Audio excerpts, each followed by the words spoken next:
paano manggawa ng freelancer portfolio if you do not have any experience at all. It doesn't matter if halimbawa nag-work ka na sa corporate before or you have never worked at all. No matter what the situation is, this video is applicable for you. Hi, my name is Mary and I post easy to follow daily tasks that you can do to start your freelancing journey. Every day nagpo-post ako ng new videos, new tasks na pwede ninyong sundan as some sort of roadmap if you wanna transition to working from home as a freelancer, virtual assistant, kung ano man yung role na gusto ninyo. But this is already task number 28. At this point, it's crucial na nagawa nyo muna yung ibang mga tasks. If hindi pa kayo nakakasunod, nandito lang yung task. It's also here. Nasa Instagram ko rin siya. It's actually right here. Here, YouTube right here, and my other YouTube account here. Yesterday, yung task natin is for you guys to create social media accounts, specifically Instagram, Facebook page, at LinkedIn. Now remember, meron kang 5 services na pwedeng i-offer.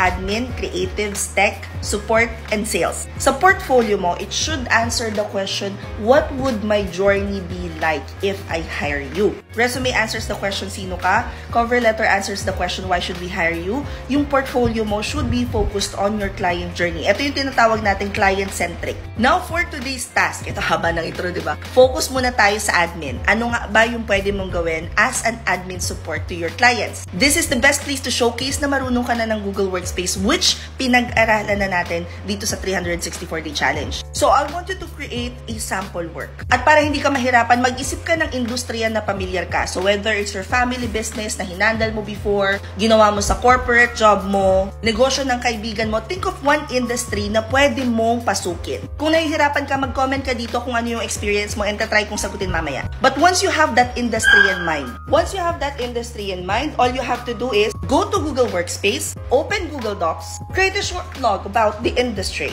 Kung madalas ka nanonood ng videos ko, I'm sure familiar ka sa ChatGPT, alam mo na. A couple of reminders and references ha. Number 1, please make sure that you've already downloaded Grammarly. This is important because that's for your grammar. You can go to Google, search for how to write a blog. At kung wala ka talagang maisip, how about you go back to all of your videos about the 364-day challenge and you write about your journey. Think of one topic that you can talk about for hours, something that you're really interested in. Ilagay mo siya sa Google Docs, tapos ayusin mo yung title, take a screenshot, and keep it because we're going to use it sa pag-create na natin ng actual portfolio mo. Task number 1.5.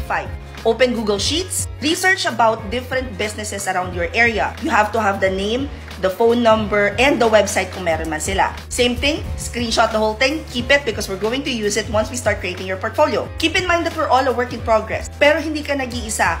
Document your journey, tag me, use the hashtag freelancer-na-me this 2023. Comment any questions you guys have about working from home. Follow for more work from home chismis. Bye!